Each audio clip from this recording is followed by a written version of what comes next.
먼저 부동산으로 가기 전에 지금 코스피가 6천을 돌파했습니다.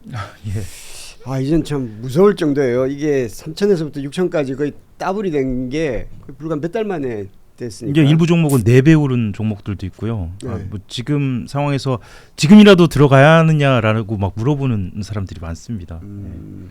조심스럽습니다, 저도. 그 증권 관련 이게 전문가들은 그렇게 얘기하더라고요. 달리는 마차에 올라타라. 지금 계속 달리는 거군요. 달리는 마차에 올라타라. 그리고 마차에는 올라탈 때보다 내릴 때가 중요하다. 그 말이 더 무서운데요. 네. 예, 그렇습니다. 이제 그 주식 관련은 우리가 다시 한번 또 이제 소개하는 시간을 가질 수 있도록 하면 좋겠고요. 그리고 오늘은 이제 부동산 문제 한번 살펴보도록 하겠습니다.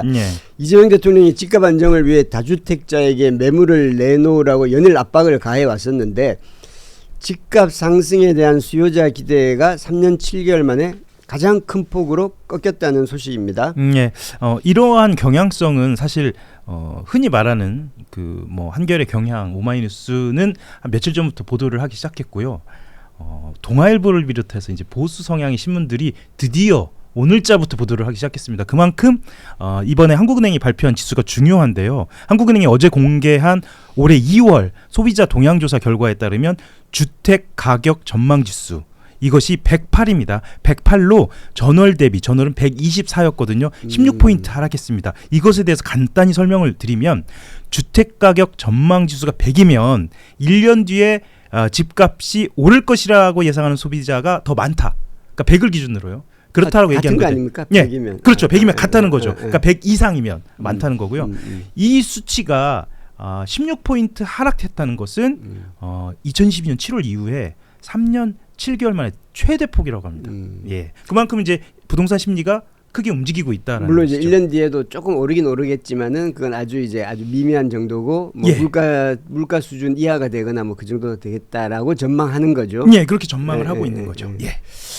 그 한은 근데 이게 3년 7개월 만에 가장 큰 폭으로 이제 그 기대 심리가 내렸다는 것을 한은 어떻게 보고 있나요? 그러니까 일단 이재명 대통령하고 정부가 다주택자 대상으로 발표한 양도소득세 중과 유예 종료 이게 확실히 시장에 영향을 준 것으로 그렇게 해석을 하고 있고요. 따져보니까 지난달 23일 오전 1시였습니다. 오전 1시에 이 이재명 대통령이 X라는 SNS에 유예 조치 종료 관련돼서 올렸거든요. 그 이후에 28건이나 올렸습니다. 뭐 설 연휴도 없었고요. 심지어 오늘 아침 일찍도 또 올리고 이런 식으로 연일 메시지를 계속 올리면서 압박 강도 계속 높이고 있고 일부 언론에서는 이게 부동산 전쟁이다 이렇게도 표현하고 있습니다. 근데 어저께 이제 한은 분석이 나오긴 했지만 한은 분석 나오기 전부터 지난주부터도 이미 강남권을 중심으로 이제 급매가 좀 나오기 시작했다는 이야기가 계속 나오긴 했었어요. 급매 나오기 시작했고요. 사실은 저도 이제 부동산 출입이 아니다 보니까 실제로 현장 분위기가 어떤지는 체감은 못 하고 있었는데 부동산 플랫폼 아파트 실거래가라는 플랫폼이 있는데 거기를 보면 지난달 22일 5만 6,216건에서 이날 기준 어제 기준으로 해서 68,564건으로 21.9%포인트는 올랐다고 합니다. 이게 서울 아파트 매물만입니다. 그리고 특히나 성동, 송파, 동작, 강동 이래서 이 흔히 말하는 이 한강벨트 중심으로 광진 마포까지요. 매물이 늘어나고 있는 것으로 그렇게 보입니다. 그리고요. 사실 가격도 좀 그 말씀을 좀 드리려고 하는데 이 가격 상승세가 둔화된 것이 또 눈에 띕니다. 그러니까 부동산원 주간 통계를 보니까 강남구 아파트 가격이 사실은 가장 관심사인데요. 강남구 아파트 가격 상승률이 0.01%로 전주보다 오름세가 둔화된 것이고요. 이 하락세가 전환되면은 이것 또한 2024년 3월 그러니까 벌써 1년 전이죠. 1년 이후에 처음입니다.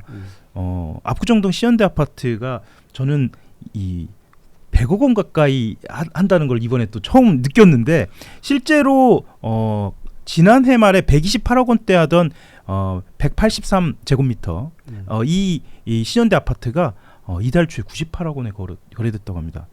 28억 30억 정도 20억 정도 내린 거죠. 그렇습니다. 그러니까 이게 사실은 30억입니다. 죄송합니다. 다가구 주택의 예. 경우에는 예. 이가 다가구 주택이 아니라 많은 이제 그 집을 보유하고 있는 예, 경우에는 다주택자 맞습니다. 장기 보유 특별 공제라든지 이런 게 예. 다 없어지게 되니까 사실 예. 세금이 엄청나게 뛰는 거죠. 예. 그러니까 이제 그런 부분에 대한 불안감이 좀 있겠죠. 예. 이렇게 그 이제 다주택자들 같은 경우에는. 네, 맞습니다.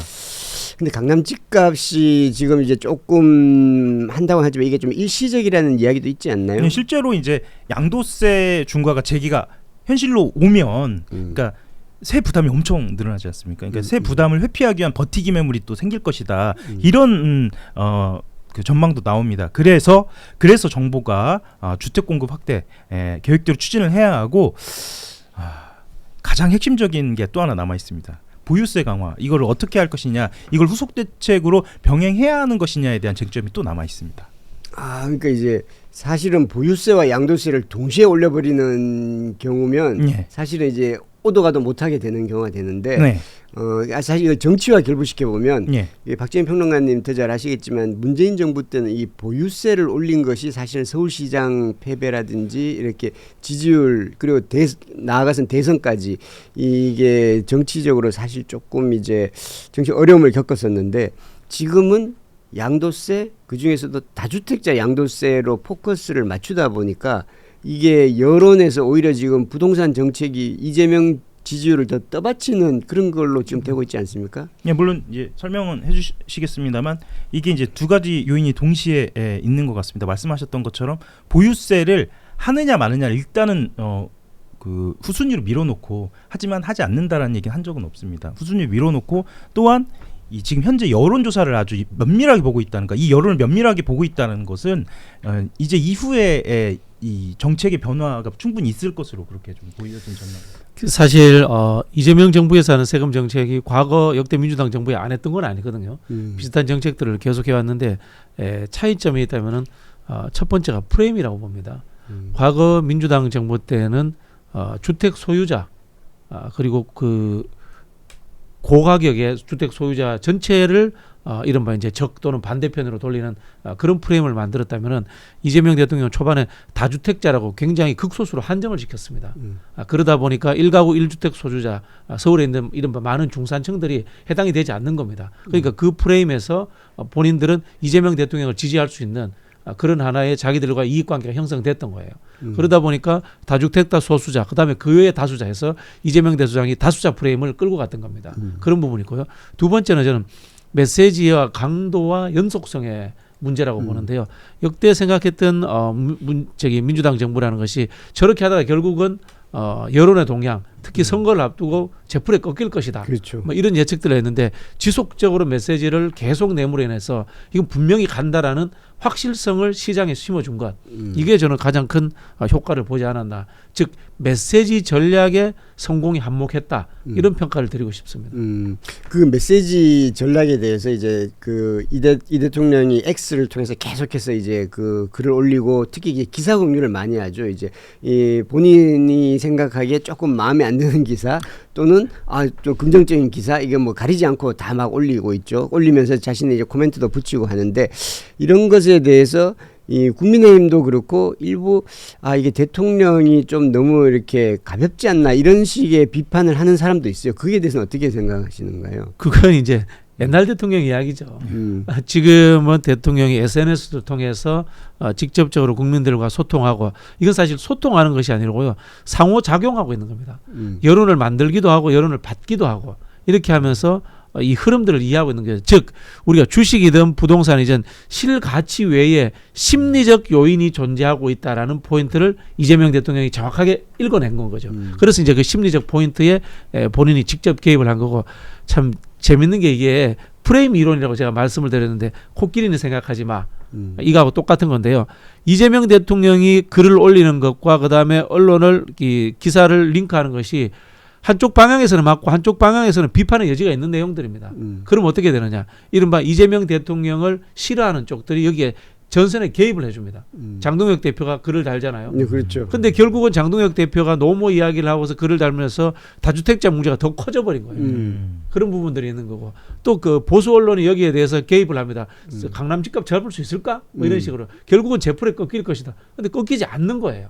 즉 아까 말씀드린 것처럼 상대방은 소수고 나는 다수파인데 허점을 가지고 있으니까 상대방이 계속해서 여기에 대해서 개입해 들어오고 공격을 합니다. 그걸 되받아치면서 이 프레임이 커지는 거예요.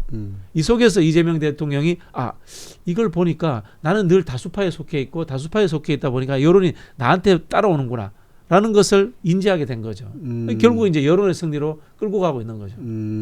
하여튼 새로운 뉴노멀인 것 같습니다. 예전에는 사실 대통령의 발언은 자기 신비롭게 또는 이렇게 그 어딘가에 감춰져 있고 그거를 대변인이 이렇게 풀어서 설명하거나 대통령께서 이렇게 말씀하셨습니다. 이렇게 주로 전하는 형태였는데 지금 대통령이 다이렉트로 이제 국민들을 향해서 이야기를 하니까 이런 것이 하여튼 새로운 뉴노멀인 것만은 분명해 보여요. 초반에는 청와대에서 걱정을 되게 많이 했습니다. 현실적으로요. 그러니까 잘 들여다보시면 그 이재명 대통령이 가지고 있는 SNS의 채널들이 여러 가지가 있습니다. 여러 가지가 있는데 유일하게 X가 활성화되어 있는 느낌이에요. 왜냐하면 뭐 청와대에서 하고 있는 이야기입니다만 X만 이재명 대통령이 직접 합니다. 그러니까 본인이 직접 메시지를 내기 때문에 또 어떤 특징이 있냐면 낮밤을 가리지 않고 새벽에도 나옵니다. 심지어 오늘 아침에도 부동산 관련돼서 또 나왔거든요. 근데 청와대는 여전히 걱정을 해서 특히 부동산 관련돼서는 또 이제 기자들이 이렇게 물었죠. 그러니까 이 부동산 관련된 드라이브는 언제까지 이렇게 X에서 계속될 거냐? 설 전에는 아마도 이제 좀 자제하실 거고 전반적으로 여권도 부동산은 설 전에는 다른 이슈로 넘어갈 것이다.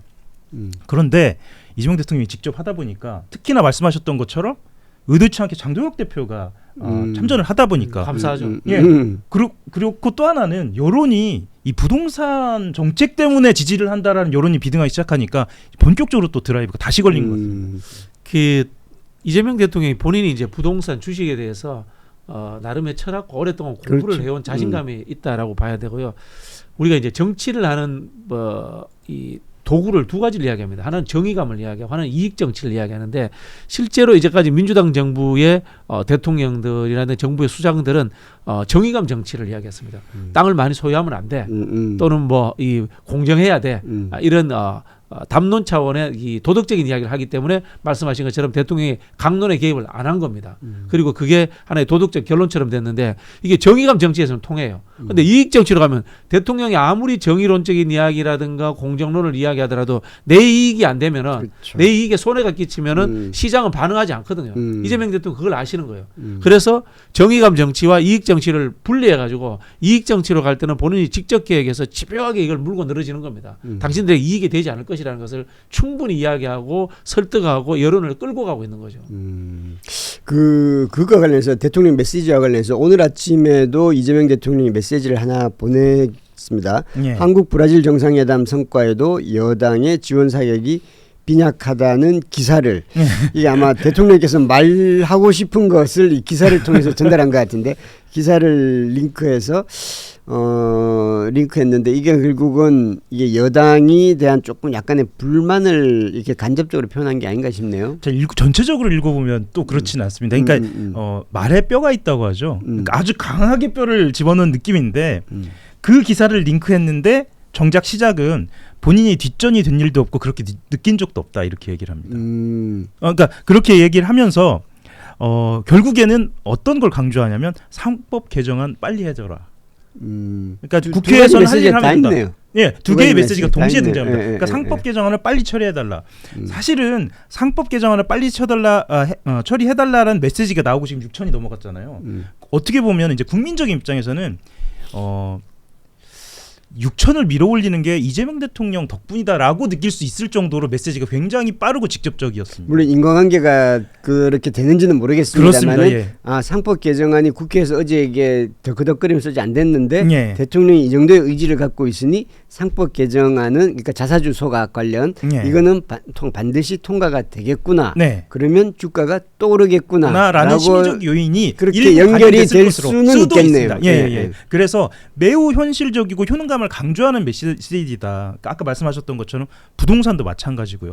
근데 이제 그 아까 말씀하셨던 그 여당의 지원 사격이 빈약하다는 기사의 내용은 왜 나왔냐면 사실 지금 여론 안에서 룰라 대통령, 그러니까 브라질 대통령이 국빈 방문한 게 그렇게 크게 부각은 안 돼 있거든요. 그리고 물론 이제 기사에 등장하는 겁니다. 당의 기사가 어디 기사죠? 이게 더 팩트라는 더 팩트라는 매체 기사고요. 예.